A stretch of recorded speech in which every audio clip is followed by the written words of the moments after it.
broche final de esta semana de la fertilidad, que ha sido realmente muy linda, muy buena, muy productiva. Y bueno, no podía ser de otra manera, se va a cerrar con 3 exposiciones de gran nivel. La primera va a estar a cargo del doctor Gerardo Bozano, que va a hablar de medio ambiente e infertilidad. Es para mí un honor presentar al doctor Gerardo Bozano. Es casi nuestro padre, es el padre de la Sociedad Uruguaya de Reproducción, ha sido su fundador, es el fundador del Centro de Esterilidad Montevideo, es el pionero de la medicina reproductiva en el Uruguay. Es realmente emocionante presentarlo a él. Y el tema de él va a ser medio ambiente e infertilidad. Posteriormente a Gerardo va a hablar la doctora Mariana Álvarez, derribando mitos en infertilidad, eso que ha sido una especie de eslogan que ha tenido esta semana, el derribar mitos, creencias populares. Y por último, y no menos importante, porque será el broche de oro, la doctora Lidia Cantú, también, dentro de las pioneras de la embriología reproductiva en nuestro país, jefe del laboratorio de embriología del Centro de Esterilidad Montevideo. Lidia nos va a hablar de diagnóstico genético preimplantacional. Bueno, si te parece, Gerardo, será un placer escucharte. Puedes comenzar tu exposición. Bueno, muy bien. Muchas gracias, Ana, por las palabras, pero de más. Todos hace años que estamos trabajando en esto y hemos ido creyendo en esto de la infertilidad y sus tratamientos, y así cada uno ha agregado un poquito más para que esto pueda ser uno de los desarrollos que tuvo este país desde hace 30 años para acá. Y creo que estamos en un tiempo de avanzada y con una cantidad de gente joven que se dedica a esto y se dedica muy bien. Así que es un placer poder charlar de este tema.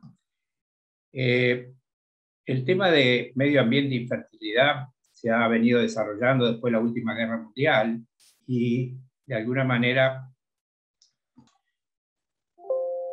bueno, el medio ambiente y la reproducción es un tema totalmente viejo, pero cada vez más en boga, y creo que la situación está planteada de todas las sustancias químicas que hay en el medio ambiente y el medio ambiente, que en las reuniones de todos los países que existen en el mundo se han puesto de acuerdo solo para pocas cosas y no han tenido en cuenta de que esto también afecta las enfermedades y por lo tanto la reproducción.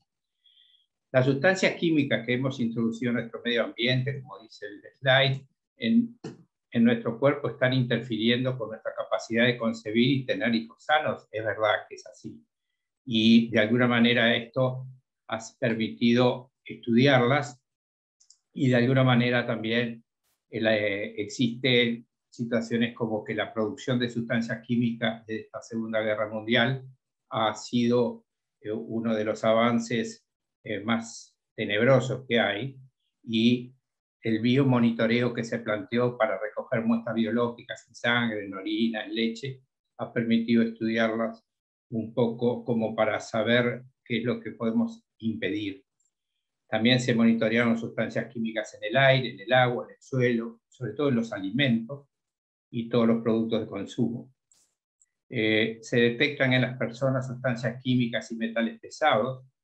Hay varios tipos de estos tipos de elementos como ftalatos, bifenoles, plomo, cadmio, perclorato. Hay un lote de sustancias que son tóxicas y perjudican toda la parte de los tejidos, y en los tejidos causan daños, mutaciones génicas y toxicidad.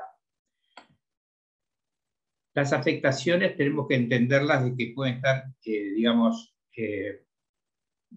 presentadas porque afectan el sistema endocrino, y para saberlo del sistema endocrino a nivel de conocimiento, las hormonas desencadenan reacciones con los receptores especializados y que están localizados en diferentes órganos. Por lo tanto, estas sustancias químicas del medio ambiente son similares a las hormonas o parecidas y interactúan con los receptores hormonales como si fueran interponiendo algo en contra de lo que lo normal podría darse si no existieran estas sustancias, y producen cambios en funciones, en genes y en las células. Hay un concepto nuevo que está explícito últimamente, en los últimos 15 años. Estos disruptores endocrinos, que se llaman así, alteran la cantidad de las hormonas o las proteínas que las transportan y bloquean los mensajes o respuestas biológicas o lo eliminan. Cosa que esto es importante saber, lo vamos a ver más adelante, qué es lo que causa. Tenemos que saber que las hormonas y sus características intervienen en el corazón, se liberan en el espacio extracelular, se difunden a los vasos sanguíneos y van por la sangre, y afectan tejidos que pueden estar lejos del origen de la hormona. Y su efecto es directamente a su concentración. Eso es tenerlo en cuenta, que es así. Requiere adecuada funcionalidad del receptor para ejercitar su efecto y regulan el funcionamiento del cuerpo. Esto es con respecto a características de las hormonas en el humano. También en los animales. Pero en este caso, que es el tema nuestro que nos afecta, es este del medio ambiente, sabemos que las hormonas en sus características pueden ser estimulantes, como promueven la actividad de un tejido, por ejemplo la prolactina, o inhibitorios, que disminuyen la actividad de un tejido, como la somatostatina. Existen también hormonas que son antagonistas, cuando un par de hormonas tiene efectos opuestos entre sí, en la que se ve, por ejemplo, en la insulina y el glucagón. Sinergista, cuando dos hormonas suman acciones potenciadas, como la hormona de crecimiento, el T3 y el T4. Y tróficos, que están en una hormona que altera el metabolismo de otro tejido, como las gonadotropinas como mensajero químico. Todo esto en sí lo que es para saber qué hacen las hormonas en el organismo y, de acuerdo a eso, cómo pueden estar afectadas en la competencia con los disruptores endócrinos. En la concepción, embarazo y desarrollo fetal debe existir una secuencia de sucesos.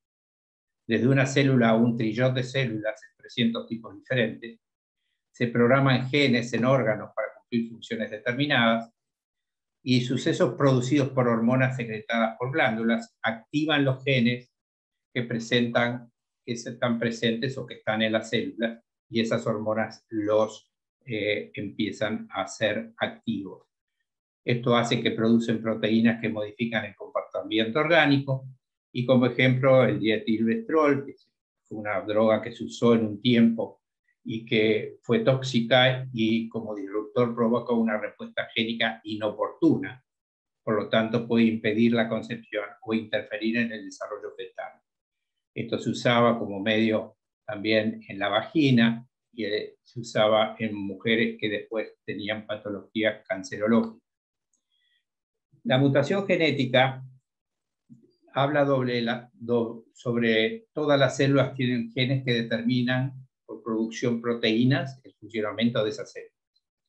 Pero todas las células tienen el mismo conjunto de genes, pero solo un conjunto de genes está programado para expresarse. O sea, esto es fácil de entender, pero hay que saber que no todos los genes son provocadores de programas celulares. La mutación es un error en la receta para programar proteínas, y estas proteínas anómalas no hacen funcionar bien a los órganos. Por lo tanto, las alteraciones en más o en menos impiden que la función se haga en una forma adecuada. Todos estos conceptos generales son para empezar a hablar sobre estas sustancias químicas que afectarían la fertilidad y el embarazo. Existen sustancias que provocan o disminuyen o impiden el concebir, genera abortos espontáneos, partos prematuros, retardo de crecimientos intrauterinos, y todo esto puede estar dado en el aire contaminado con plomo, con mercurio, con arsénico y otras sustancias como los que dice ahí, que son clorpíricos. Son sustancias químicas que están en el medio ambiente, en el aire, en el agua o en la tierra, que pueden hacer que esto haga toxicidad sobre la parte de la fertilidad. El fumar, el humo, los solventes, humo de todo tipo, no quiere decir que sean humos solo de cigarros. Los solventes que están en cantidad de sustancias que uno utiliza para pintura, por ejemplo, para otro, y si lo aspirás o tenés la precaución de tener una buena cámara que pueda impedir la llegada a la vía inhalatoria, pueden ser tóxicos de esa manera. Existen las resinas, que en fabricación de paneles de madera se ve en los operarios de esas zonas que hacen ese tipo de trabajos, entonces hay que tener en cuenta cómo es que tienen para impedir esa situación. Existen afectación por disruptores en embarazo y las niñas con ovarios más pequeños. Todo eso, esas sustancias pueden estar afectando desde la niñez, desde la concepción, pasando por la niñez, pasando por la adolescencia hasta el adulto. Esto es simplemente para nombrar algunas sustancias que uno lo puede ver por ahí y simplemente léanlo, porque son todas siglas que generalmente están digamos, en algunas etiquetas en donde dice que está prohibido, que no debe usarse en determinadas condiciones. Como ven en la primera renglón de arriba dice que son compuestos de uso agrícola. Hay un montón de pesticidas, insecticidas, fungicidas que son citados acá y que pueden estar vinculados a todo este tipo de trastornos. También existen los disolventes, que son los disolventes tanto de pinturas como de otras cosas. La gente que pinta autos, que si no está en una cámara cubierto con una posibilidad de careta específica para esto, puede ser tóxico.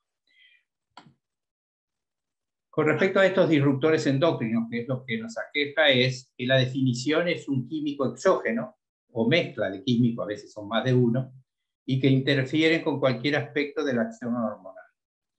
Sustancias exógenas al organismo, o sea, que son de afuera del organismo, pueden ser naturales o sintéticas, que interfieren en la producción, liberación, transporte, metabolismo y unión, y acción biológica o eliminación de la hormona responsable de la regulación del desarrollo. Por lo tanto, estarían compitiendo a que si estas sustancias se ponen en el medio de una reacción que no tendría que hacerlo más que la hormona, sustituyen la hormona y hacen la toxicidad. La acción de estos disruptores es que se acumulan en el tejido graso corporal. Algunos son altamente lipófilos, a través de la grasa se meten adentro del organismo y se acumulan en la cadena alimentaria y en el tejido adiposo blanco.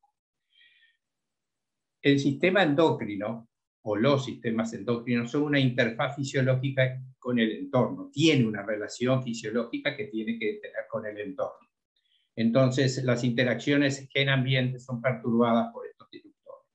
Es importante tener en cuenta que existen, cada vez hay más, pero uno trata, o por lo menos en las reuniones de medio ambiente, tratan de que se eviten tener este tipo de contacto, no solo por la parte que nos aqueja hoy, que es reproducción, sino por todo lo que puede ser en lo que es cancerológico, y nuevamente decir que es riesgoso tener este tipo de sustancias en concentraciones importantes en el aire, en el medio ambiente, y eso deja posibilidades de afectar al organismo. En las patologías y el medio ambiente se ha reconocido en algunas cosas, por ejemplo, tumores no cancerosos que crecen en la capa muscular media, como los fibromas o miomas. Hay sustancias presentes estrogénicas del medio ambiente. En esos fibromas se ha estudiado. Y el DES, o dietilvestrol, que en el vientre materno puede desarrollar en el feto fibromas. O sea que va mucho más atrás que la posibilidad de afectar a la mujer, sino adentro del abdomen, esto puede dar en el feto posibilidades de fibromas. Recibidas en la época de programación genética de las células musculares, entonces hacen desorden en la proliferación, que son ordenadas, como son el músculo de tipo uterino, y lo hace como desordenado, generando los fibromas. Y algunos de gran tamaño para lo que son los fetos en el útero o dentro de la madre. Quedarían hipersensibles a la impregnación estrogénica, por lo tanto, fomentarían con los estrógenos después el crecimiento en una forma exagerada. Existen sustancias, acá lo dice, cuáles son los que tienen que ver con estos. Hay algunos alimentos derivados de la soja que también puede estar dado con ese tipo de y los bifenoles que también están en los recipientes enlatados y que pueden ser una causa de tener la posibilidad de afectar el organismo. Estos disruptores que son muy conocidos, digamos, pero cada vez hay más listas de esto, la exposición a los disruptores por largo plazo y temprano alteran la susceptibilidad de las personas a enfermedades comunes no transmisibles. Así existe, como nombrábamos entonces, cánceres, enfermedades cardiovasculares, enfermedades pulmonares crónicas, diabetes mellitus, y producen 36 millones de muertes al año. O sea, hay una relación directa de la toxicidad de estos disruptores que son medioambientales y que tienen que ver con la posibilidad de tratar de evitar la generación de disruptor endocrino que está en todos estos, como lo ven ahí, ya los nombrado, pero quería que los pudieran tener ustedes sabido. Existe también en la edad de procrear, al 20% de la edad de procrear, y existe la endometriosis, y se ha visto que hay sustancias químicas que se forman en este tipo de sustancias y afectaría el sistema inmune, y estas sustancias, afectando el sistema inmune, aumentaría la chance de que la enfermedad endometriósica pudiera ser generada o aumentada, o que pudiera afectar también las posibilidades de generar endometriosis con afectación de la esterilidad. Como esterilidad, o sea, es muy frecuente en nuestro país también. Después tenemos algunas sustancias que tienen que ver con las patologías que van a los folículos ováricos. Entonces, en los folículos ováricos estas sustancias se generan, los folículos ováricos hasta la semana 20 fetal, más o menos, y se afectan con deformación y folículos poliovulares, por exposición a sustancias estrogénicas, afectados por el bifenol o con anormalidades cromosómicas, o produciendo después abortos espontáneos. O sea, es importante preservar los ovarios de estas sustancias, o tratar de que no tengan el menor contacto las mujeres en edad de procrear. En la pubertad temprana o tardía se ha reconocido también que hay más tiempo de exposición a estrógenos y hay mayor cantidad de cáncer de mama cuando existen estas sustancias, y el DDT, las dioxinas, aceleran la pubertad en animales, pero también los productos de algunas sustancias que van en los productos de limpieza y algunos fitoestrógenos, semillas de cereales y legumbres, pueden dar alguna alteración en la pubertad temprana o tardía. Hay irregularidades en el ciclo y existen también posibilidades de tener una menopausia precoz. No todo está generado por esto, pero es un coadyuvante muy importante que las sustancias estas estén fuera del organismo lo más lejos posible. Por lo tanto, en conclusión, podemos decir que sobre el aparato reproductor femenino impiden el desarrollo ovárico a interferir en la degradación de nidos de células germinales, por lo tanto, la formación de folículos. Existe la posibilidad que estas sustancias que tienen contacto temprano con los embarazos a su inicio pudieran hacer que la paciente pueda tener una hija que tenga después un desarrollo ovárico menor. Los pesticidas, los plastificantes, afectan las estructuras de la parte ovárica postnatal en animales, y está comprobado que aumenta la apoptosis, o sea, la muerte celular y la atresia de estos folículos. Los pesticidas, los talatos y el BPA y contaminantes ambientales también afectan la formación de los esteroides génicos, los esteroides ováricos, digo, en mujeres, y eso haría que la función ovárica no se cumpliera con la precisión que necesita para la concepción.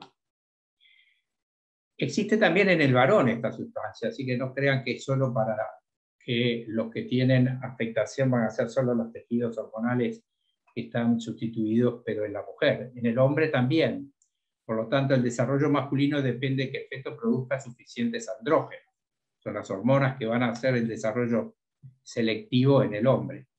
Y hay la testosterona, la dihidrotestosterona, la hormona antimuleriana y algunas hormonas insulino dependientes que evitan, por ejemplo, la MH, la hormona antimuleriana, evita formar tejidos que se transformarían en el sistema productivo femenino, pero también dan hipospadias, criptorquidias y digenesias testiculares. Así que el varón también tiene esa afectación. Por lo tanto, es una buena cosa preguntar siempre cuando viene una pareja en qué trabaja, qué tarea hace, qué tiempo está, si trabaja en veterinaria, si no trabaja, si trabaja en sustancias que tienen lavado de animales o en lo que hacen también cuidados de ganado y que tienen que a veces tener usar plaguicidas y se afectan a no usar guantes. O sea que los plaguicidas afectarían en lubricalidad del semen y transforman también la testosterona en estrógeno, por lo tanto hace una feminización del testículo con un descenso del número y de la posibilidad de tener también déficit de movilidad o morfología. Hay otro tipo de situaciones como la distancia anogenital, que está aumentado con la testosterona en mujeres, y sin embargo disminuye al afectarse con tóxicos que alteran los valores de la testosterona. Es importante tener esa situación cuando se hace un examen genital, esa situación del ano contra la parte genital masculina, si la distancia a las bolsas es muy corto, se puede confundir y se puede y una afectación de toxicidad. El cáncer de próstata también es una exposición a sustancias de la etapa fetal, puede aumentar la susceptibilidad a enfermedades y alteraciones genéticas, y provocando también por un aumento de estrógenos transformados con esa sustancia que estamos mencionando. Después existe también la posibilidad de agentes físicos, por eso la infertilidad masculina en las preguntas que se hacen, ya lo hemos visto en algunas personas que ya, médicos, colegas que han hablado sobre el tema de la historia de la reproducción, en la parte de como de interrogar y hacer los estudios, se puede ver que hay agentes físicos como los factores calóricos, saunas, soldadores, cocineros, que tienen demasiada exposición al calor en el testículo, que hacen una afectación testicular a largo plazo, pero la hacen con una disminución del número y la calidad. Y si ya están afectados por otras, puede dar la situación de un tratamiento que tenga que ser muy selectivo después. La radioterapia, por supuesto, como en todos los trastornos oncológicos afecta, entonces a veces es conveniente guardar muestras antes de estar tratados por radioterapia, o en los cánceres de testículo hacer una guardada de la muestra que se obtenga antes del tratamiento, y la posibilidad de biopsias testiculares incluso antes de eso si la muestra fuera muy poca. Bueno, de lo que está ahí abajo ustedes pueden leerlo, que son todos los que ya hemos nombrado y que están vinculados también al varón. En la cumbre del medio ambiente que existió hace unos, perdón, que se me fue, si puedo volver para atrás, sí. Pidieron 4 o 5 cosas que eran básicas para entender esto. Una es entender la biología básica y saber por qué se producen estas cosas, para después poder aplicar a cómo suspender en el medio ambiente todos los productos que son tóxicos. Que hay innumerables que no afectan solo a la reproducción, sino al medio ambiente, que tiene que ver con respecto a lo respiratorio, a lo cardiovascular, a la diabetes. Pero es importante mejorar las mediciones de salud reproductiva y la exposición a sustancias químicas. Hay que considerar los momentos que se produce la exposición, en qué momento de la vida lo hace y qué efectos provocados puede llegar a tener. Se deben tener también, mejorar los métodos de mezcla de sustancias. Hay sustancias que están vinculadas a los envases de algunos lácteos que pueden liberarse en las leches envasadas. Ahora se está teniendo mucho mayor cautela en esa situación. Pasa también en los jugos. Vamos a aclarar que no todos los jugos ni todas las leches tienen esto, pero sí saber que si no son en un correcto envasado puede pasar este tipo de alteración. Hay un estudio longitudinal que se pide y se está tratando de hacer desde hace 5 años de las etapas de la vida, saber cuáles son en el estudio longitudinal las afectaciones que se consiguen. Bueno, piden también el contexto ecológico de la reproducción, el estilo de vida, alimentos, edad, consumo, las disparidades raciales y étnicas tienen que ver, sobre todo por la toxicidad que puede producirse en algunos medios que no trabajan dentro de un parámetro de cuidado de salud. Promover investigación interdisciplinaria y divulgación es una de las cosas que pasa. Les quiero mostrar un lugar donde en Singapur hay un lugar que se llama Gardens by the Sea, que es increíblemente libre de cualquier toxicidad en el medio ambiente. Y el medio ambiente está creado de esta manera. Le generaron todo un microclima a todos estos tipos de vegetales que crecieron allá adentro, y adentro en la polución no existe. Y está medido para que esto no cambie.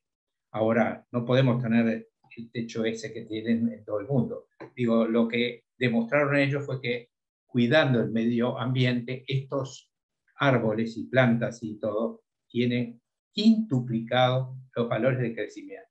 O sea, existe la toxicidad y hay que respetarla. Bueno, espero no haberlos aburrido mucho con todo esto, pero creo que es un tema importante que hay que tener en cuenta, y cada vez es más importante cuidar toda la parte del clima y todo lo que se pide en reuniones internacionales de los países importantes que se dedican a esto y que poca bolilla le dan. Gracias.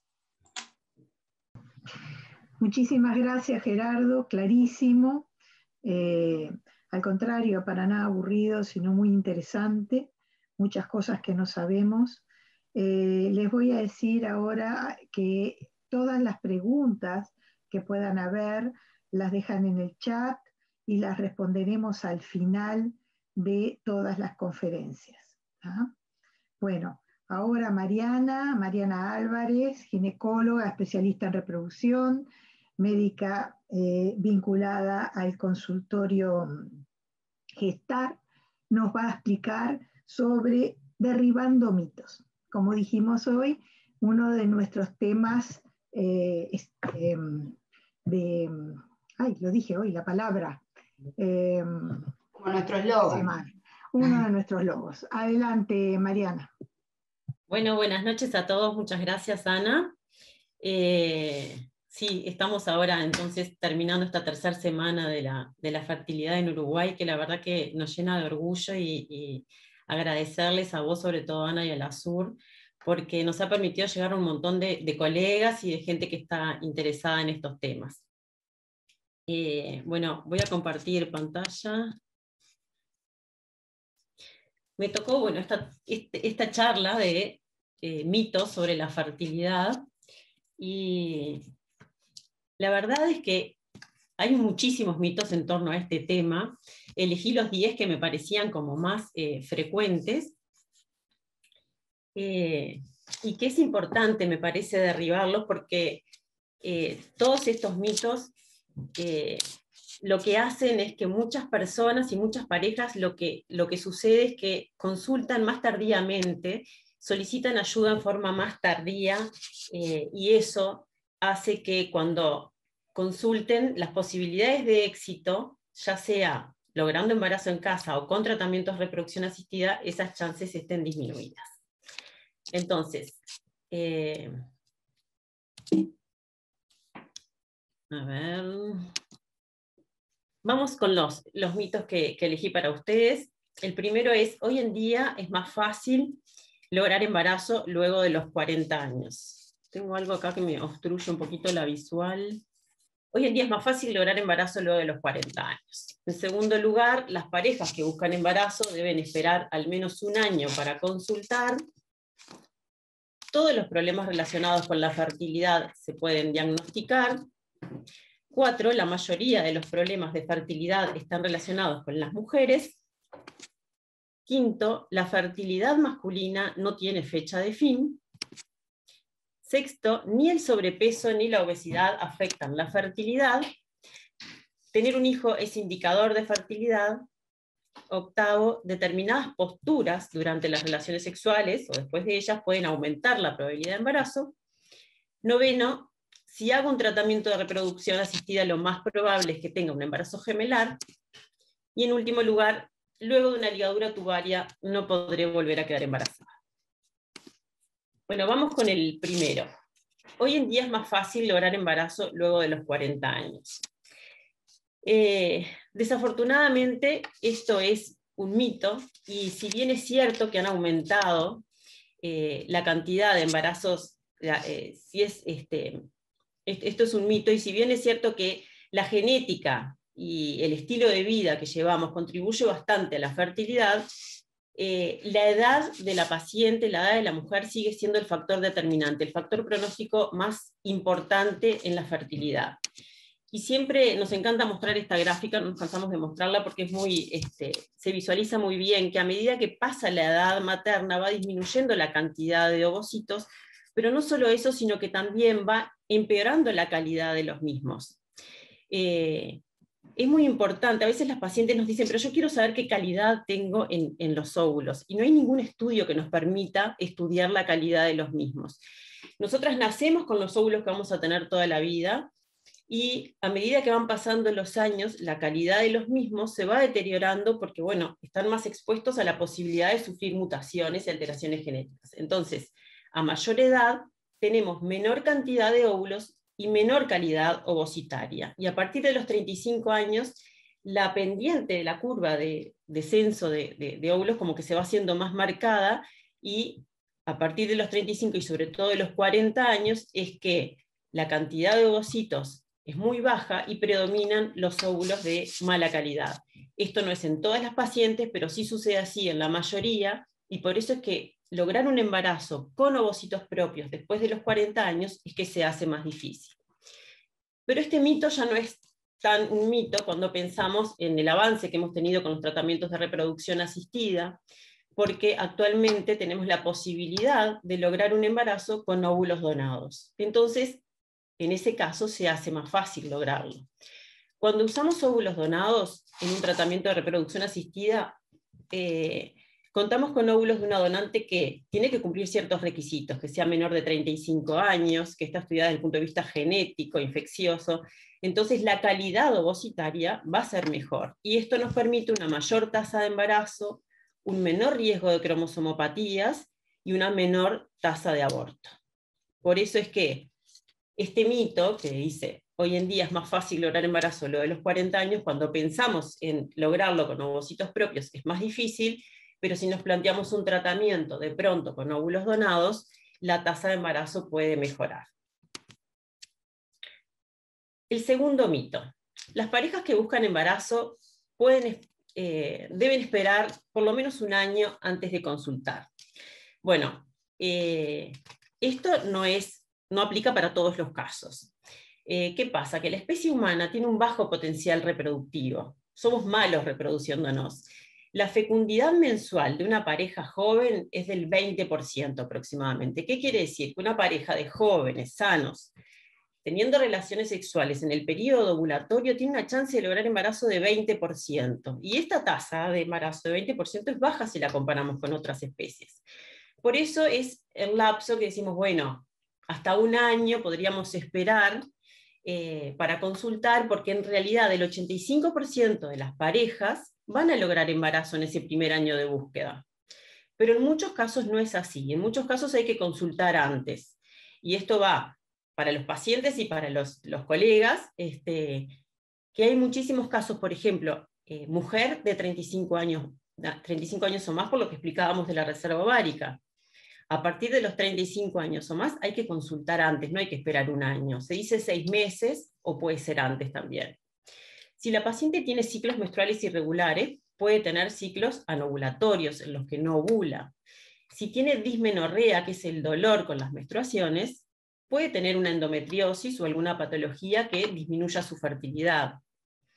Si los pacientes si la paciente tiene antecedentes de enfermedades o cirugías a nivel pélvico, una enfermedad inflamatoria pélvica, una infección, es esto en el aparato genital femenino, o cirugías en la pelvis, que puede ser del aparato genital o no, una apendicitis, una peritonitis, algo que pueda distorsionar la anatomía de las trompas, que las pueda angular o obstruir, eso va a disminuir la fertilidad, obviamente.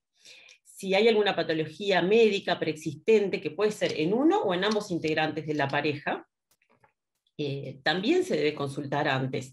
Y es importante consultar al médico tratante, porque hay patologías o la medicación que se recibe para esas patologías que pueden afectar la fertilidad o pueden afectar el embarazo. Y al revés también, lograr un embarazo puede alterar el curso de esa patología previa que tiene la paciente y agravarla. Y las parejas que el varón tiene una patología testicular, el antecedente de una patología testicular, por supuesto que también tienen que adelantar la consulta. Siempre preguntamos, bueno, desde que naciste hasta ahora, algo que haya pasado a nivel testicular, una cirugía, un traumatismo, una cirugía en la infancia, infección, cualquiera de estos puntos nos tiene que llevar a adelantar la consulta. Entonces, no siempre hay que esperar un año para consultar. Tercer mito. Todos los problemas relacionados con la fertilidad se pueden diagnosticar. Bueno, esto no es así. En realidad, en un 15% de las parejas que nos consultan por infertilidad, porque no logran el embarazo, nosotros hacemos diagnóstico de ESCA. ESCA quiere decir esterilidad sin causa aparente. Nosotros hacemos un estudio muy exhaustivo de la pareja, por eso puse un checklist ahí.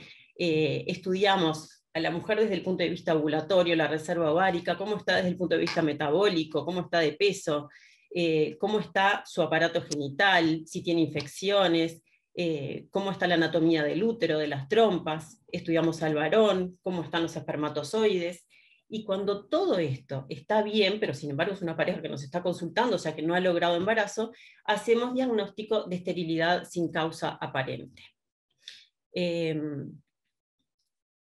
¿Qué quiere decir esto? Quiere decir que esa pareja, por más que los estudios estén todos bien, tienen alguna alteración que nosotros no estamos pudiendo diagnosticar, pero algo está pasando, tienen una subfertilidad. En realidad puede ser que logren el embarazo, pero que demoren más tiempo en lograrlo.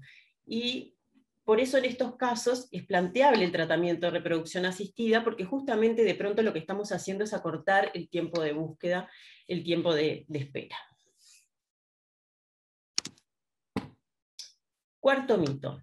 La mayoría de los problemas de fertilidad están relacionados con las mujeres. Bueno, esto no es así. En realidad, en un 30% de las parejas que nos consultan, la infertilidad es de causa exclusivamente masculina.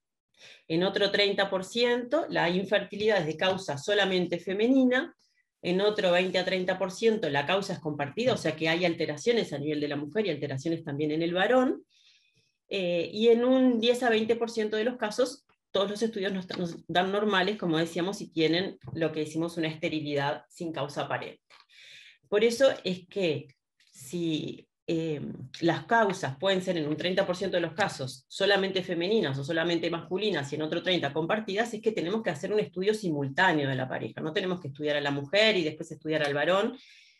Siempre estudiamos a los dos al mismo tiempo. Además, la valoración del varón es bastante más sencilla y más corta que la de la mujer. Se realiza un espermograma, que es el estudio básico del semen, donde podemos ver qué cantidad de espermatozoides tienen, qué movilidad, el porcentaje de formas normales. Y bueno, y si este estudio es normal, en principio no precisaríamos realizar otro tipo de estudios. Puse ahí lo de las condiciones preanalíticas para recalcar lo que nos decía Rosina Ordocchi, que es muy importante tener en cuenta en qué condiciones se ha realizado ese espermograma. Si bien es un estudio sencillo, no invasivo, que no duele, es muy importante que sea bien realizado. Quinto mito. La fertilidad masculina no tiene fecha de fin. Bueno, esto no es así.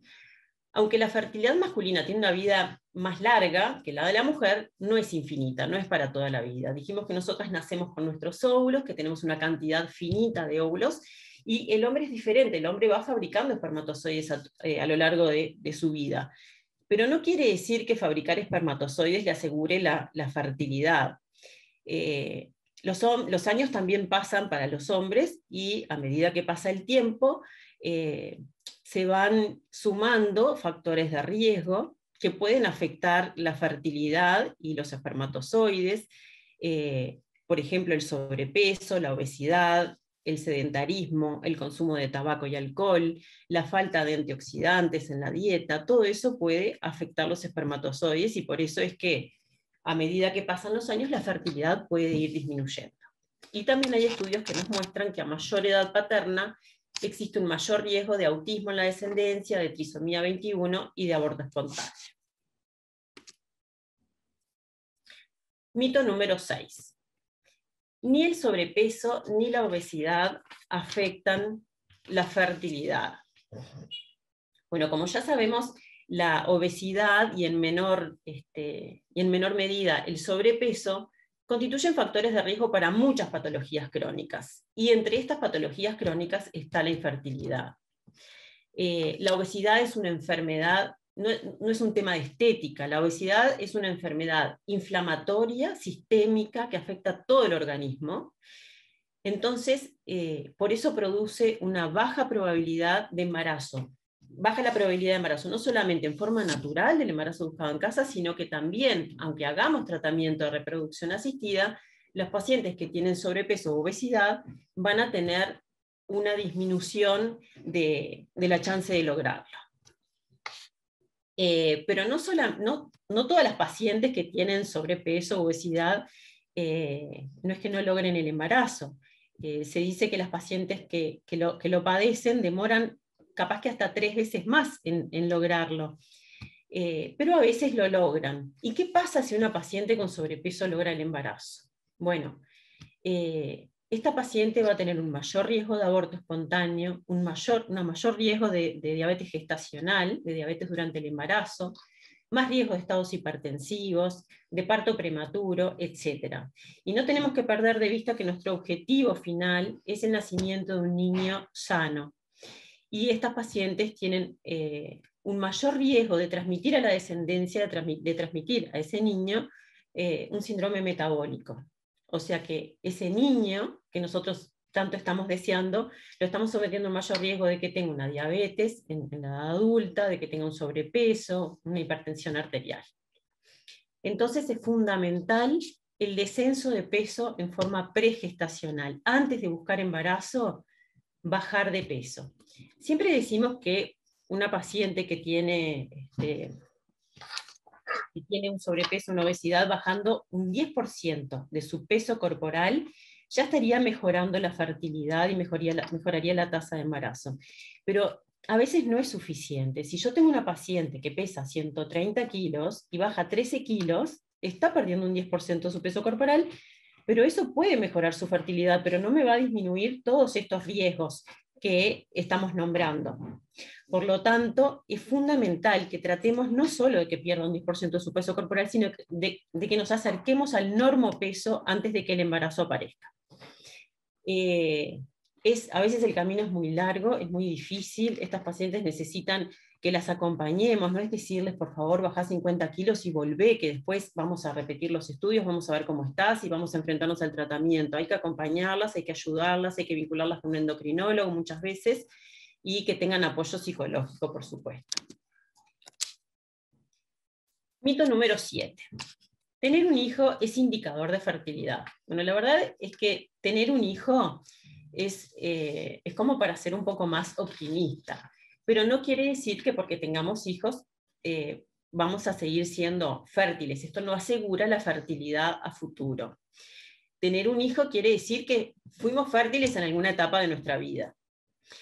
Pero existe lo que se llama infertilidad secundaria, que es la incapacidad de tener un hijo o de llevar a cabo un embarazo a término tras haber concebido a uno o más hijos. Y en el caso de la infertilidad secundaria, aplica la misma regla que para la infertilidad primaria. Si una pareja que ya tiene hijos lleva un año buscando embarazo y este embarazo no aparece, debe consultar. Pero debe consultar antes también en los casos que nombramos, la paciente que es mayor de 35 años, que tengan alguna patología de base, sobrepeso, bueno, todos los puntos que nombramos aplican acá también, y en esos casos habría que consultar antes. Mito número 8. Determinadas posturas durante las relaciones sexuales pueden aumentar las posibilidades de embarazo. Bueno, todos escuchamos, eleva las piernas y la gravedad hará el resto. Esto no es así. Se han realizado un montón de estudios y ninguno ha comprobado que determinadas posiciones durante las relaciones sexuales o después de tenerlas aumenten las tasas de embarazo. ¿Por qué es esto? Porque fisiológicamente durante una relación sexual el semen queda depositado en el fondo de la vagina, pero el semen está formado por espermatozoides y por líquido seminal. El líquido seminal es lo que vehiculiza los espermatozoides, pero son los espermatozoides que tienen movilidad propia los que van a atravesar el cuello del útero, se van a dirigir hacia el útero y luego hacia las trompas, donde se van a encontrar con el óvulo y, si Dios quiere, lo van a fertilizar. Pero el líquido seminal no acompaña el trayecto de los espermatozoides. El líquido seminal queda en el fondo de la vagina y luego va a salir antes o después si la mujer se levanta luego de tener relaciones sexuales o no se levanta. Pero siempre va a salir. Y es más, es una buena práctica orinar después de tener relaciones sexuales porque eso disminuye la incidencia de infecciones urinarias en la mujer. Así que bueno, a tenerlo en cuenta porque a medida que pasan los años es más difícil lograr el embarazo, pero también es más difícil hacer piruetas, ¿no? Mito número 9. Si hago un tratamiento de reproducción asistida, lo más probable es que tenga un embarazo gemelar. Bueno, en realidad en las últimas décadas ha aumentado la incidencia de embarazos gemelares y esto se debe fundamentalmente a dos factores. Uno es el tratamiento de los tratamientos de reproducción asistida. Y otro es que la tasa de embarazo gemelar es mayor en pacientes mayores de 35 años. Entonces, estos dos factores se superponen, porque en general las pacientes que consultan por infertilidad tienen 35 años o más. Entonces vemos que ha habido un aumento de los embarazos gemelares en los últimos años y que en un 30% de estos embarazos gemelares vemos que son espontáneos. En un 60% vemos que hay atrás un tratamiento de reproducción asistida de baja complejidad. Los tratamientos de reproducción de baja complejidad son aquellos en los que logramos que el óvulo y el espermatozoide se unan en el cuerpo de la mujer. Entonces lo que hacemos es un estímulo ovulatorio, vamos controlando con un seguimiento ecográfico cuando la mujer está por ovular y en ese momento de mayor probabilidad de ovulación, les decimos tengan relaciones sexuales o realizamos una inseminación artificial con semen de su pareja, con semen de banco.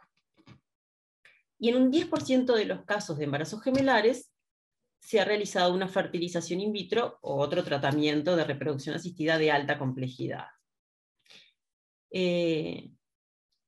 ¿Y qué pasa? Que el embarazo gemelar en realidad es un embarazo de alto riesgo obstétrico. Muchas pacientes vienen con la ilusión de tener 2 hijos, a veces están buscando embarazo durante mucho tiempo y tienen la ilusión de tener 2 hijos de entrada y les parece maravilloso, pero es un embarazo de alto riesgo obstétrico. Todas las complicaciones que podemos ver en un embarazo feto único, en el embarazo gemelar, están multiplicadas todas, menos el embarazo de postérmino. Entonces, nosotros tenemos que evitar en realidad el embarazo gemelar y contamos con algunas estrategias para evitarlo. ¿Cuáles son estas estrategias? Cuando hacemos un tratamiento de baja complejidad, podemos probar primero en un ciclo natural, o sea, sin darle un estímulo ovulatorio, sin darle medicación, ir controlando con ecografías y cuando está ovulando la paciente, que tengan relaciones sexuales o si se justifica hacer una inseminación artificial. Si no resulta en un ciclo natural, se puede usar medicación, pero siempre empezar con dosis bajas e ir probando la respuesta del ovario. Siempre realizar en estos tratamientos un monitoreo ecográfico, siempre estar controlando ecográficamente cuántos folículos se están desarrollando, y en el momento que vamos a coordinar las relaciones e inseminar, ver cuántos folículos preovulatorios tiene la paciente, y tener muy claros los criterios de cancelación. En general decimos, bueno, si hay 3 folículos preovulatorios o más, se debe cancelar el tratamiento. Pero esto depende mucho también de la historia clínica de esa pareja, de los años de búsqueda, de qué ciclo estamos haciendo, si es el primer ciclo de tratamiento, o estamos en el tercero o cuarto ciclo, de la edad de la mujer, ¿tá? Pero en general, cuando tenemos varios folículos, eso es un criterio de cancelación. En el caso de la fertilización in vitro lo tenemos como más controlado, porque en una fertilización in vitro depende de la cantidad de embriones que nosotros vamos a transferir a la cavidad uterina. Y la transferencia de embrión único es como la tendencia universal. Siempre se prefiere la transferencia de embrión único. Entonces como que lo tenemos más controlado. Pero puede pasar que luego de transferir un embrión, se divida en 2 y dé lugar a lo que se llama el embarazo gemelar monocigótico, que es el embarazo de los gemelos idénticos. Pero la verdad es que esto es rarísimo.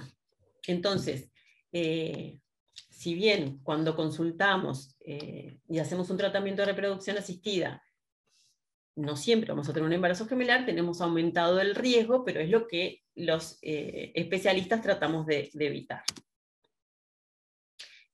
Y por último, elegí este que dice: luego de una ligadura tubaria, no me puedo volver a embarazar.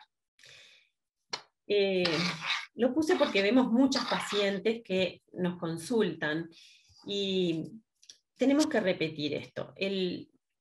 La ligadura tubaria es un método anticonceptivo que es irreversible. La paciente debe firmar un consentimiento antes de ligarse. Y en ese consentimiento dice que es un método anticonceptivo irreversible. ¿Se puede lograr embarazo luego de una ligadura tubaria? Sí se puede. El tratamiento que hay que hacer es una fertilización in vitro, y con eso podríamos lograr un embarazo. Pero ¿qué pasa? La fertilización in vitro es un tratamiento que tiene un costo muy elevado. Y si bien hay tratamientos de reproducción asistida que cuentan con la cobertura del Fondo Nacional de Recursos, en nuestro país, según la legislatura vigente, una paciente que tiene una ligadura tubaria y tiene hijos vivos no cuenta con la cobertura del fondo. Entonces, tener en cuenta que existen otros métodos anticonceptivos que son muy confiables y que son reversibles, sobre todo cuando se plantea esto en mujeres tan jóvenes. Y muchas gracias. Muchas gracias, Mariana, clarísimo. Como dije hoy, para los que entraron recientemente, las preguntas van al final. Y ahora pasamos a la doctora Lidia Cantú, que ya la presenté, y que nos va a hablar de diagnóstico genético preimplantacional. Lidia, te escuchamos. Perfecto. Bueno, sí, ahora sí, vamos a empezar. El diagnóstico entonces genético preimplantacional es un diagnóstico que se hace en el embrión antes de ser implantado en el útero, o sea, antes de ser transferido en el útero. Y por lo tanto hay que hacerlo en un ciclo de reproducción asistida de alta complejidad. No se puede hacer cuando se hacen inseminaciones. Esta técnica de diagnóstico es una valoración genética embrionaria. Actualmente se realiza en la etapa de blastocisto, y digo actualmente porque antes la podíamos hacer, la hacíamos en etapa de mórula de 8 células. En esta etapa de blastocisto tiene mucha más cantidad de células, se pueden biopsiar haciendo mucho menos injurias sobre esa estructura y sacando más cantidad de material celular para luego tener más cantidad de material de ADN para poder estudiar al embrión. Entonces implica una biopsia embrionaria y permite la detección de aneuploidías, que son alteraciones cromosómicas numéricas, enfermedades monogénicas, que son enfermedades genéticas vinculadas a los genes, y rearreglos cromosómicos, que son alteraciones dentro de los cromosomas que pueden ser diferentes. Los más comunes son las translocaciones balanceadas, quiere decir que un pedacito de un cromosoma está pegado en otro cromosoma y de ese en el anterior. Esta técnica aumenta las tasas de embarazo por transferencia, y les voy a explicar por qué. Los métodos más comunes de selección embrionaria se basan, más comunes y más baratos, ¿verdad? Y los que se hacen habitualmente, se basan en la observación morfodinámica. ¿Qué quiere decir esto? Quiere decir en la forma que tiene el embrión y cómo va cambiando este embrión durante el tiempo. Pero si vemos ahí en la pantalla estos 4 embriones que tenemos, 4 blastocistos hermosos, todos ellos, ¿no? Pensamos que son de excelente calidad, pero sin embargo, si los estudiamos desde el punto de vista genético, vamos a encontrar que más del 50% de estos blastocistos tienen aneuploidías, o sea, tienen alteraciones cromosómicas que explican la no implantación, o sea, la no producción del embarazo, o alteraciones que vienen después durante el embarazo, que puede ser, por ejemplo, un aborto espontáneo. Estoy hablando de las aneuploidías, sobre todo, que dije que era una de las cosas que podríamos estudiar, es la más común, pero en realidad se pueden estudiar otras cosas y saber, por ejemplo, una alteración genética de un embrión o en un gen que lo tienen los padres, podríamos estudiarlo, y entonces si ese gen fuera el responsable luego de un niño, del nacimiento de un niño con una alteración genética importante que le produzca una enfermedad crónica invalidante a veces, podríamos evitar la transferencia de ese tipo de embriones. Pero lo más común cuando uno hace una fertilización in vitro es que al transferir un embrión, consigamos el embarazo en un embarazo evolutivo, o sea, un niño nacido en una tasa de alrededor del 32-33%. ¿Qué quiere decir? Que algunos, una tasa más alta es de embarazo, que está cerca del 40-45%, pero algunos de esos embarazos se pierden por un aborto espontáneo, y muchos de esos embriones transferidos no se implantaron nunca y por lo tanto no dieron lugar al embarazo. Los diagnósticos genéticos son técnicas que cada vez son más utilizadas en la reproducción asistida de alta complejidad. Es una técnica que vino para quedarse. De esta forma, en la biopsia o de otras formas, pero cada vez tendemos más a poder estudiar, a querer estudiar al embrión desde el punto de vista genético para poder saber su estatus genético y saber entonces su salud antes de ser transferido.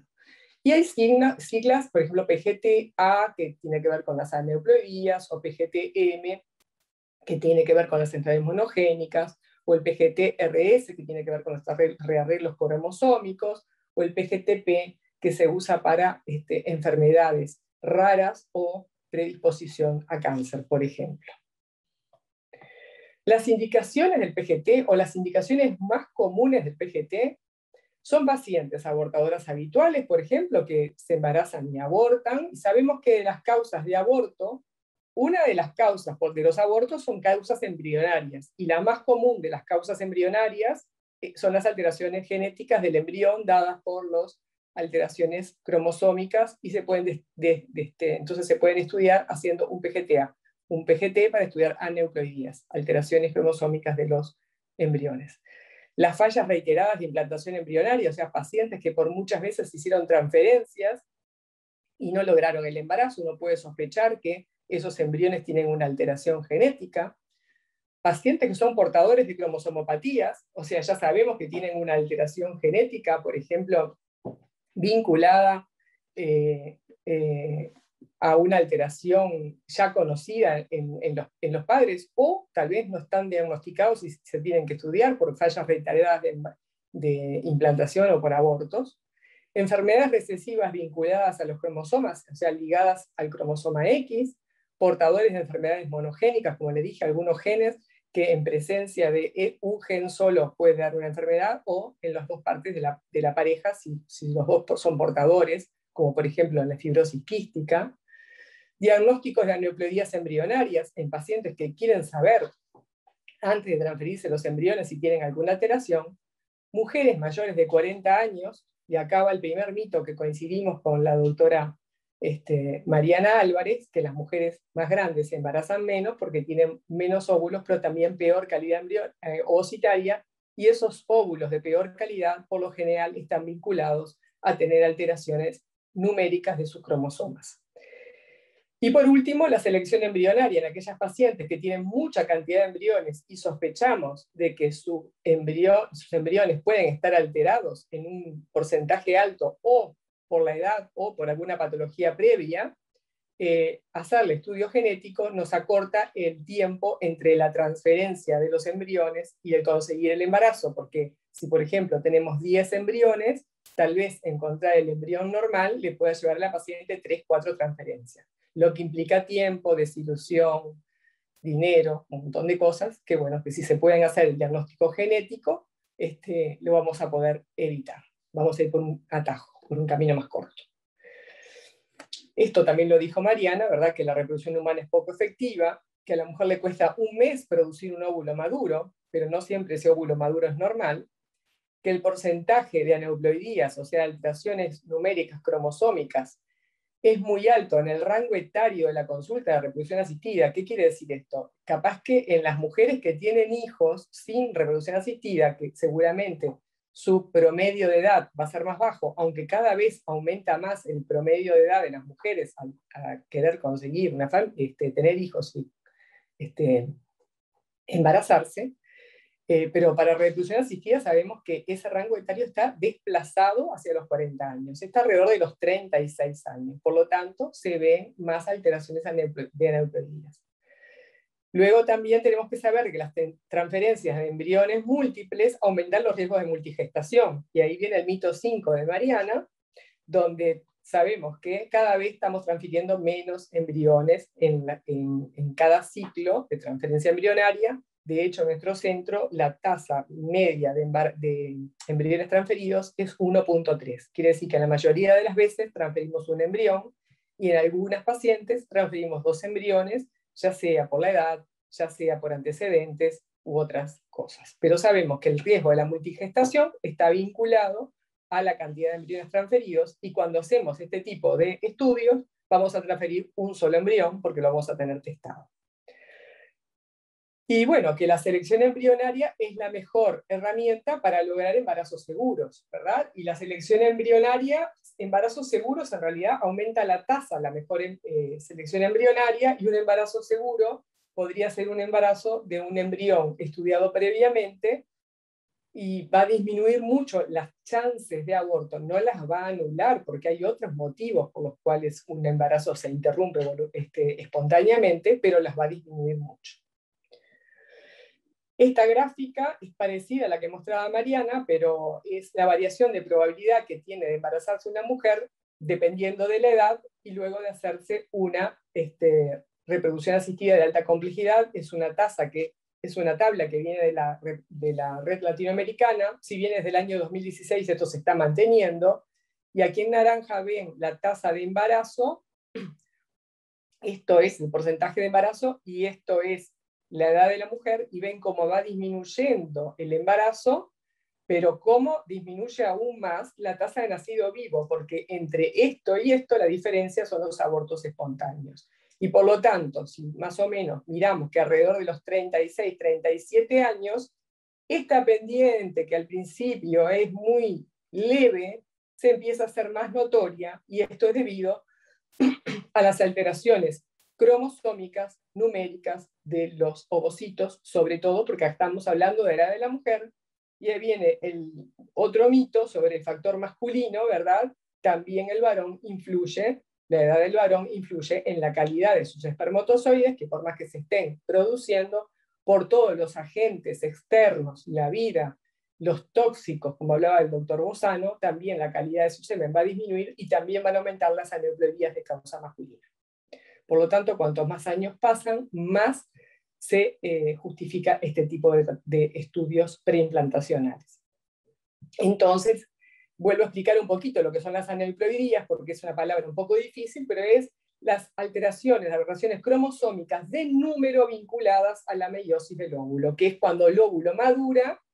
Imagínense que el óvulo es una célula que tiene 46 cromosomas, pero cuando madura tiene que expulsar la mitad, tiene que expulsar 23. Y cuando expulsa 23 tiene que ser uno de cada par, porque cuando entre el espermatozoide al óvulo va a traer los 23 cromosomas del varón, uno de cada par. si cuando hace esta meiosis se equivoca y libera un espermatozoide, un cromosoma de más o un cromosoma de menos, el óvulo va a quedar con un desbalance en su número y por lo tanto, cuando se encuentre con el espermatozoide, los pares cromosómicos no se van a formar normalmente. Y entonces van a aparecer trisomías, o sea, 3 cromosomas del mismo tipo. Por ejemplo, el ejemplo más común y el que la gente más conoce es la trisomía del cromosoma 21, que es el síndrome de Down, o monosomías, que quiere decir que el óvulo expulsó 2 cromosomas y se quedó sin ninguno de ese par, y cuando entra el espermatozoide se encuentra solo ese par, y solo ese cromosoma y no puede formar un par. Esto es extremadamente común en los ovocitos y en los embriones humanos, y extremadamente común está vinculado a la edad. En las mujeres mayores de 40 años, el 70% o más de los óvulos y los embriones formados tienen aneuploidías. Entonces su incidencia está directamente vinculada a la de la mujer y también a la del varón, pero más tardíamente. Estas también están vinculadas, estas aneuploidías se vinculan luego a la detención del desarrollo del embrión, me faltó una parte previa, a la no fecundación del óvulo si tiene muchas alteraciones, a la detención del desarrollo embrionario temprano, y es el desarrollo embrionario que estamos viendo dentro del laboratorio cuando hacemos los controles y vemos que ese embrión no se desarrolla, se frenó en el crecimiento. En las fallas de implantación, ese embrión llegó bien hasta el día 5, en las fotos que yo les mostraba al principio de los blastocistos hermosos, están muy bien, lo transferimos, pero no sigue creciendo dentro del útero, no se puede implantar, pero también están vinculadas a las fallas y a los abortos, sobre todo los del primer trimestre. Entonces es importante estudiar estas aneuploidías. ¿Cómo hacemos una biopsia de un blastocisto? Bueno, acá ven, esto es una pipeta donde está sujetado un blastocisto, que es esta estructura. Esto que está por fuera del blastocisto se llama membrana pelúcida, es como una cascarita, es como en realidad una bolsita que lo contiene desde que es óvulo y lo protege, pero cuando llega a esta etapa, fisiológicamente se va a romper para que todo el embrión salga de esta bolsita y se pueda implantar en el útero materno.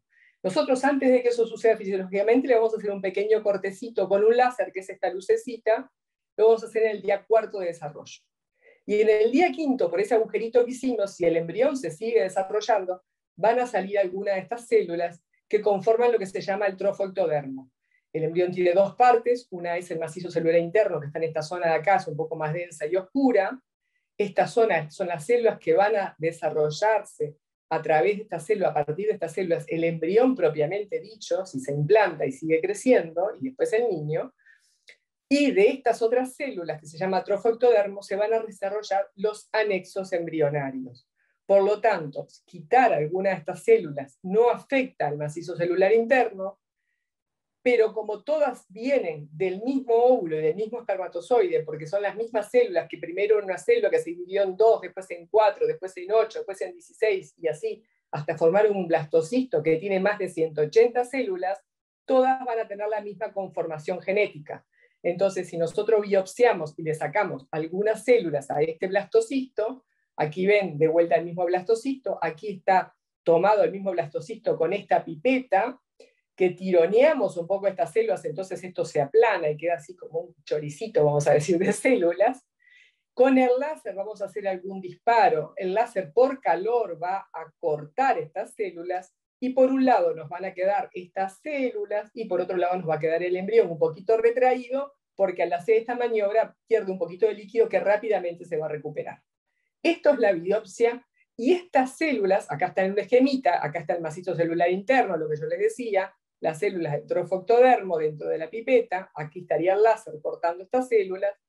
Estas células que son aquí, las vamos a colocar dentro de un tubito, con un poquitito de medio, 2 microlitros, perdón, nada, es la 20ª parte de una gota, para que se hagan una idea de lo poquito que es. Ponemos con una micropipeta estas células de aquí, y vamos a mandar este tubo a analizar a un laboratorio de biología molecular, donde nos van a decir la composición cromosómica de este embrión, un PGTA, o si tiene una alteración monogénica, una enfermedad monogénica vinculada a los genes de los padres, también vamos a hacerle entonces un PGTM, pero a su vez también nos van a dar la información de la cantidad de cromosomas.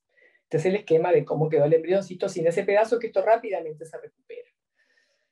Por supuesto que el embrión, luego de hacerle esta maniobra, hay que vitrificarlo, o sea, hay que congelarlo con una técnica que se llama vitrificación, que es una técnica muy noble porque hace que este embrión prácticamente no sufra. En un porcentaje muy alto los embriones se recuperan bien. Luego esta técnica muy alto es el 96%, y vamos a rotular este embrión con un código que tiene un número que corresponde al número del embrión y código vinculado a los progenitores. Y a su vez este tubo va a ir rotulado igual, y como cada uno va a ser separado, cada embrión se va a congelar separado y rotulado, cuando nos vuelva el informe genético, vamos a poder vincular ese informe al embrión, y entonces vamos a seleccionar solo los embriones sanos para hacer la transferencia.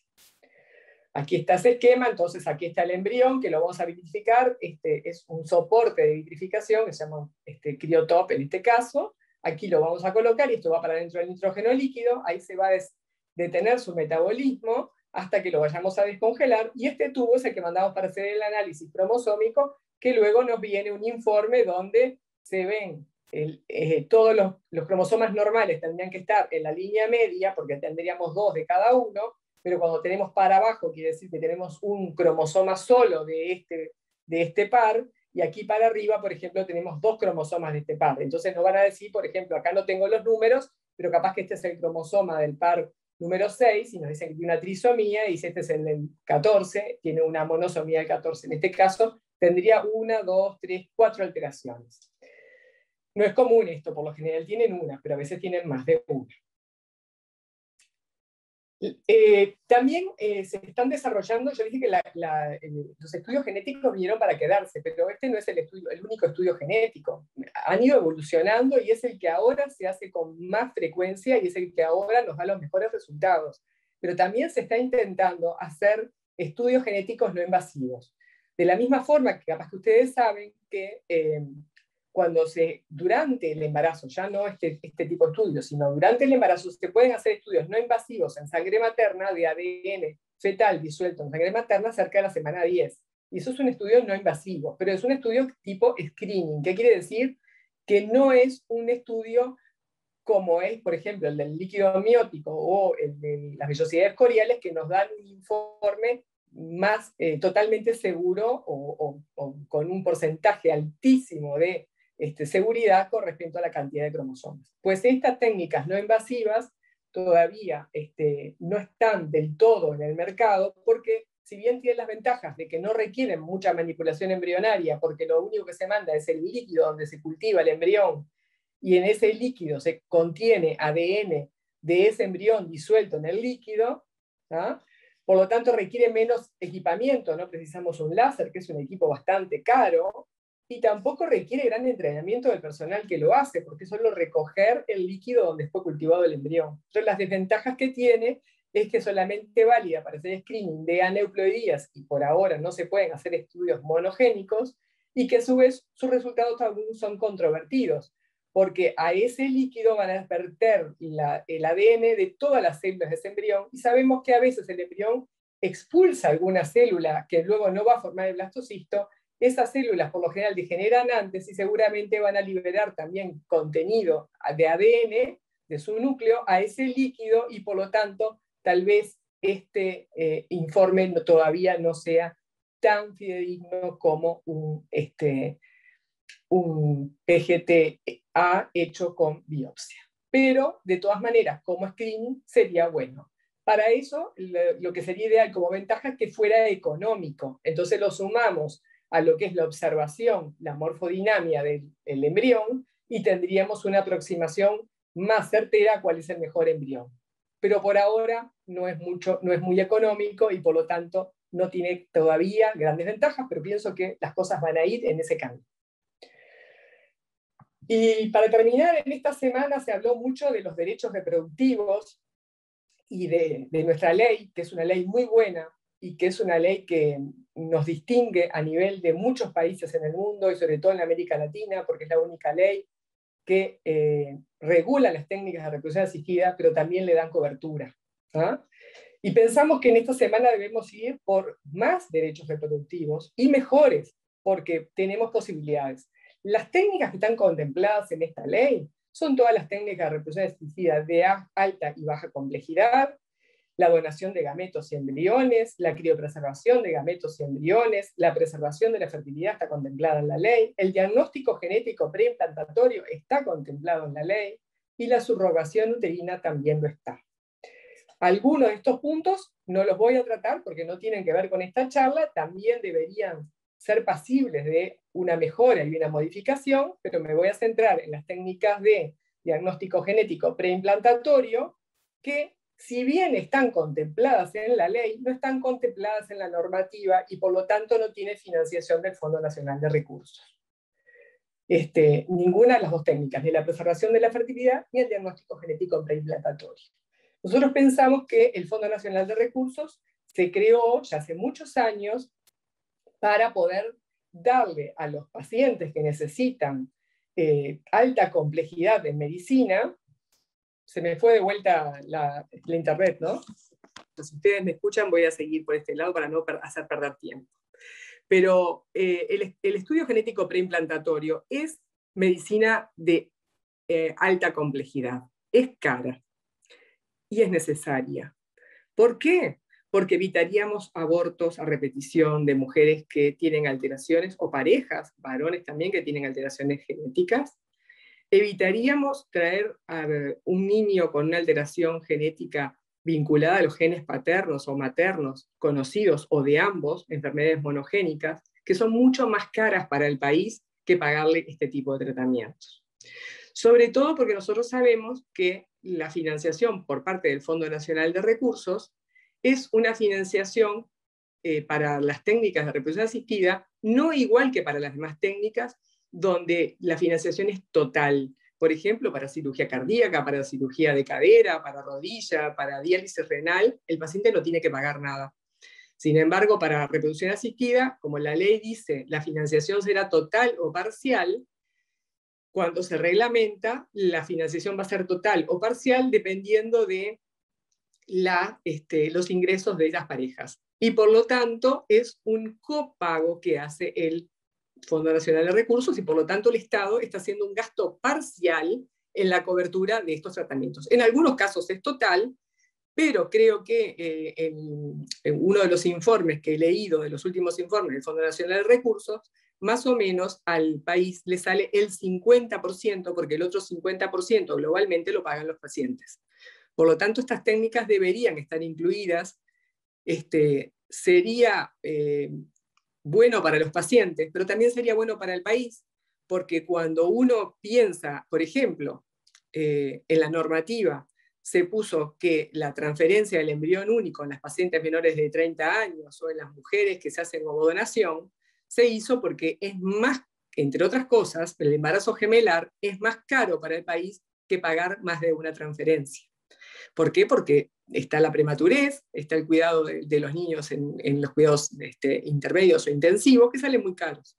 Bueno, para esta técnica es exactamente lo mismo. El diagnóstico genético preimplantatorio también ahorraría plata al país, no solo disgustos y nacimientos de niños con alteraciones, sino que también sería un ahorro económico porque luego el Fondo Nacional de Recursos va a tener que pagar tratamientos prolongados a esos niños con esas alteraciones, a esas personas que van a vivir con una enfermedad crónica tal vez invalidante. Por lo tanto, creo que más y mejor medicina reproductiva también pasa por mejorar la normativa. En este caso se puede mejorar la normativa, no hace falta modificar la ley para dar inclusión de estas técnicas. Y creo que estos eventos, estas instancias de mucha gente vinculada a la reproducción humana, donde también participan no solo médicos, sino también pacientes y personas que están interesadas en el tema, tienen que ser capaces motivadores de seguir adelante y poder conseguir algunas cosas que todavía no las tenemos. Por supuesto que no estoy diciendo para nada que la ley no es buena, y a todo lo contrario, creo que debido a eso hemos triplicado o cuatriplicado la cantidad de casos que se hacen en el Uruguay, y sobre todo le hemos podido dar asistencia a parejas que nunca hubieran podido acceder a este tipo de tratamientos. Así que bueno, muchas gracias, felicitaciones por las jornadas, todo el trabajo que hay atrás de bambalinas, ¿verdad? Detrás de estas pantallas, y esperemos que este sea el tercer año de muchos años más donde podamos difundir este tipo de técnicas y tratamientos. Nada más. Gracias. Muchísimas gracias, Lidia. Es muy importante todo lo que dijiste.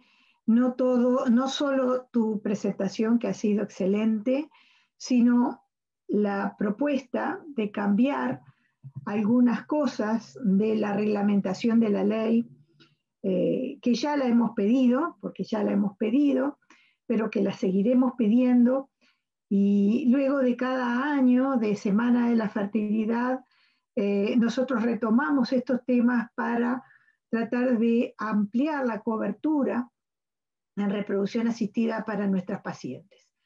Tenemos ese debe, tenemos algunos más, como es la edad, tenemos el debe del diagnóstico genético preimplantacional, donde, como tú dijiste, se da la paradoja que si un niño nace con fibrosis quística, el Fondo Nacional de Recursos le tiene que pagar el tratamiento de por vida, si se hubiera hecho, y va a tener una calidad de vida mala y una muerte bastante precoz. Sin embargo, si se hubiera hecho el diagnóstico genético preimplantacional, se hubiera evitado todo eso. O sea que es una cuestión de insistir, de hacer pensar a las autoridades en estos temas, así como el tema de la preservación de la fertilidad, que sé que ha sido tomada por una legisladora que en este momento está tratando de sacarlo adelante en esta semana, y esperemos que la oncofertilidad por lo menos sea una realidad dentro de poco. Así que hay camino, hay muchas cosas por hacer, pero es importante reunirnos, es importante conversar de todo esto, es importante lo que se da en la Semana de la Fertilidad, que es la conjunción de colegas, de médicos especialistas en fertilidad, de médicos ginecólogos generalistas, médicos generales y de pacientes, que vienen a tener aquí una información que es muy importante para poder comprender muchos temas. Así que gracias Lidia, gracias Mariana, gracias Gerardo. Y antes de pasar a las preguntas, quiero hacer un gracias más, que es a alguien que está escondido atrás del logo de la SUR, que es Andrea Villar. Ahí apareció. Hola Andrea. Andrea Villar ha sido la coordinadora de esta semana, y Andrea es el corazón de la semana, porque todo pasa por ella, muchas cosas empiezan por ella, aunque nos comunicamos a diario y muchas veces por día, para lograr sacar esto adelante, pero si no fuera por ella, esto no sería posible, así que gracias Andrea. Muchas gracias a ustedes, como siempre, es un placer trabajar con este grupo. Gracias Andrea, pero gracias a ti realmente. Tenemos muchas preguntas, o no sé si son preguntas o gracias. Vamos a ver. Acá hay alguien que pregunta que quisiera ver la presentación del día de ayer. La presentación del día de ayer se puede ver, como la de hoy y la de toda la semana, en el canal de YouTube. Andrea, si podés poner cómo ver las presentaciones por YouTube. En este momento lo estaba haciendo. Quien las quiera ver, las puede ver, el que no la vio, o volver a verla. Muchas felicitaciones. En este país está el diagnóstico del cigoto. ¿Tiene costo? Me preocupan mucho mis óvulos y no sé cuánto cuesta congelarlos. Esta es una pregunta para Lidia. Lidia, ¿estás? No me queda muy clara. No me queda clara la pregunta, porque por un lado parece que quisiera preservar la fertilidad de sus óvulos, pero tal vez tenga preocupación por la calidad de los mismos, entonces quiera hacerle estudios a los óvulos antes de congelar. Hay un estudio que se hace, nosotros no lo hacemos, hay países que lo hacen, que es el estudio del cuerpo polar. Cuando el óvulo expulsa la mitad de los cromosomas, lo expulsa con un poquito de citoplasma, y esos son los cuerpos polares del óvulo. Se podrían quitar el cuerpo polar del óvulo y estudiar y ver la composición de esos cromosomas. Pero es muy poquito material, se hace en los países donde está prohibido hacer diagnóstico genético de embriones y es la única forma que tienen para llegar a eso. Sin embargo, no está aconsejado porque la información que nos da no es muy buena. Ahí lo que le recomiendo a Marcela es, bueno, consultar con su médico tratante, evaluar las posibilidades de hacerlo y sobre todo tener en cuenta que cuantos más años tenemos, menos calidad y menos cantidad, pero sobre todo menos calidad ovocitaria tenemos, y por lo tanto va a estar vinculado a la cantidad de óvulos que podamos obtener. O sea que es muy importante. Marcela Rivero dice que tiene 29 años. Marcela, sos súper joven, sí vale la pena que a tu edad guardes óvulos, y no los tenés que estudiar porque seguramente la mayoría de ellos son sanitos. Te la hice corta. Bueno, bien, ya está respondida la pregunta. Hay otra pregunta que dice: una pareja fértil que el hombre posee meningiomas, ¿la ley cubre la concepción del embrión? La voy a responder yo. Si la pareja es fértil, la ley no va a cubrir la reproducción asistida. O sea, la reproducción asistida específicamente es para parejas infértiles. No sé si la respuesta es correcta, o sea, si es la respuesta que querías, pero la concepción del embrión es mediante reproducción asistida y no, si no hay una infertilidad, la ley no lo va a cubrir. Sucede, por ejemplo, en este momento con algunas parejas que tienen trastornos genéticos, pero no tienen una infertilidad y tienen que recurrir a una fecundación in vitro. El fondo no solo no paga el diagnóstico genético preimplantacional, sino que tampoco paga la fecundación in vitro por esa causa. Bueno, ese es el camino que tenemos que recorrer, entre otros. ¿Puedo agregar una cosa con respecto a eso? Son paradojas que tenemos y que tenemos que ir resolviendo, porque, por ejemplo, esas parejas que tienen no tienen alteración de la fertilidad, pero tienen una enfermedad monogénica que va a dar lugar después a un niño con alteraciones, ¿verdad? Tienen que probar por vía natural, embarazarse, estudiarse luego y recurrir a la ley del aborto voluntario si es que tienen un diagnóstico ante la semana 12, y eso sí está permitido. Y todo eso es mucho más caro, no solo desde el punto de vista económico, desde el punto de vista emocional, psicológico para esas parejas. Por lo tanto, vuelvo a insistir, son cosas que tenemos que rever. Y entonces, en la ley que dice que solo se asistirán a aquellos que tienen infertilidad, en estos casos no tienen infertilidad, pero sí está totalmente indicado hacer una fertilización asistida, que si lo estuviera, por lo menos tendrían la ayuda por parte del Fondo Nacional de Recursos para hacerse el in vitro, y tendrían que destinar bastante dinero para hacerse el estudio genético, pero por lo menos una parte de la ayuda la tendrían, una parte del camino lo tendrían resuelto. Por eso que vuelvo a insistir que hay que golpear de vuelta puertas para lograr que se nos escuche y no tengan preconceptos, porque a veces se parte de preconceptos o de prejuicios cuando uno piensa en que la gente se quiere hacer estos estudios porque quiere niños lindos, o porque quiere elegir el sexo, o porque quiere una sociedad perfecta. No, lo que quieren son niños sanos. Entonces tendríamos que, capaz que llegar a los oídos correctos, hacernos oír un poquito más. Correctísimo, Lidia. La verdad que es una aberración, me parece una aberración decirle a una pareja embarácese, estudie el embarazo y si está mal aborte. Me parece algo espantoso. Bueno, hay alguien que dice acá, vale, es muy caro congelar. Bueno, el caro o barato depende para cada persona, ¿verdad? Es Marcela, que tiene 29 años. Bueno, ya más o menos está respondido. Felicitaciones a todo el equipo, gracias por la información. Tenés la palabra, Dana, porque ya terminé las preguntas. Hola, buenas noches a todos, felicitaciones, divinas las 3 charlas, hermosas. No, con respecto a lo que hablaba en el final, recuerden lo que hablamos hace un par de días, de si es una pareja que tiene una mutación potencialmente transmisible a la descendencia que se quiere evitar, porque afectaría la calidad de vida tanto del niño o de la familia, y tiene, como decía Lidia, un gran impacto psicoemocional y costo en salud. si la pareja no lo puede pagar, se puede recurrir a un recurso de amparo. Obviamente que no es lo ideal judicializar el caso ni tener que pasar por eso, pero bueno, tuvimos un fallo positivo el mes pasado y bueno, hasta que el gobierno, el parlamento, los que puedan tomar las decisiones cambien su postura respecto a esto, y obviamente que nosotros como sociedad seguir haciendo ruido e intentando modificarlo, que sepan que bueno, que es un recurso. Si luego no tenemos suerte, veremos qué hacemos, pero a mí me parece súper importante que la gente sepa que puede intentarlo. Es correcto, sí. Más con un antecedente, además. El antecedente que tenemos es muy importante.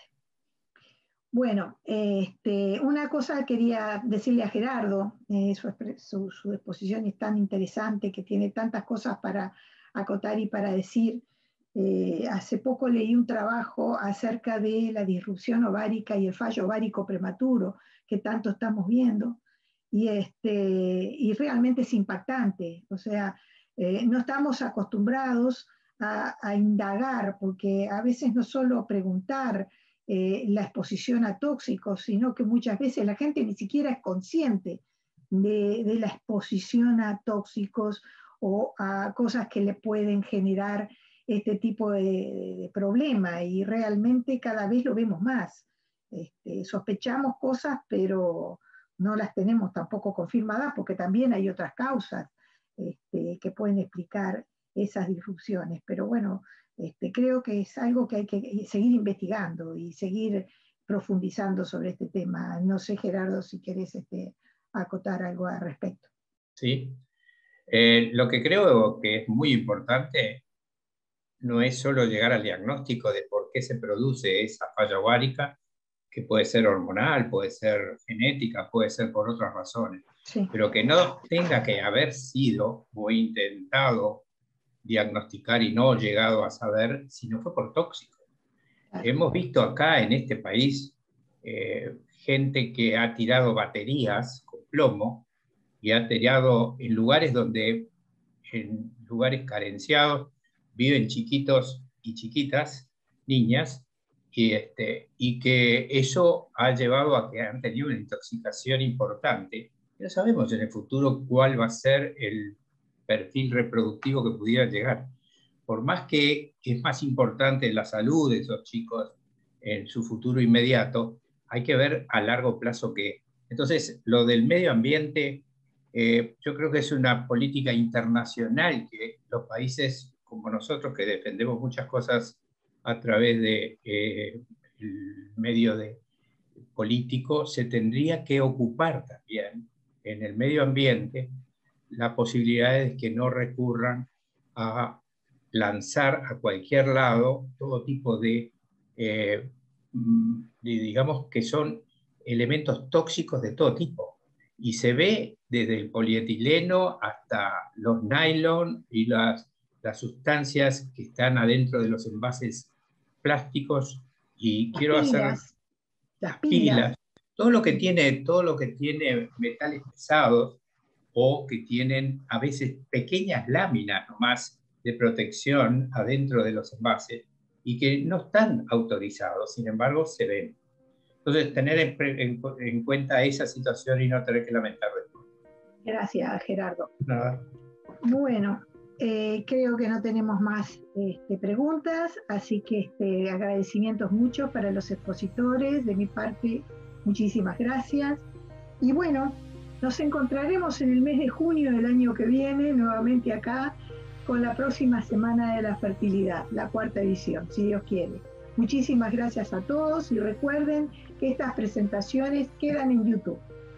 Nos vemos, muchas gracias.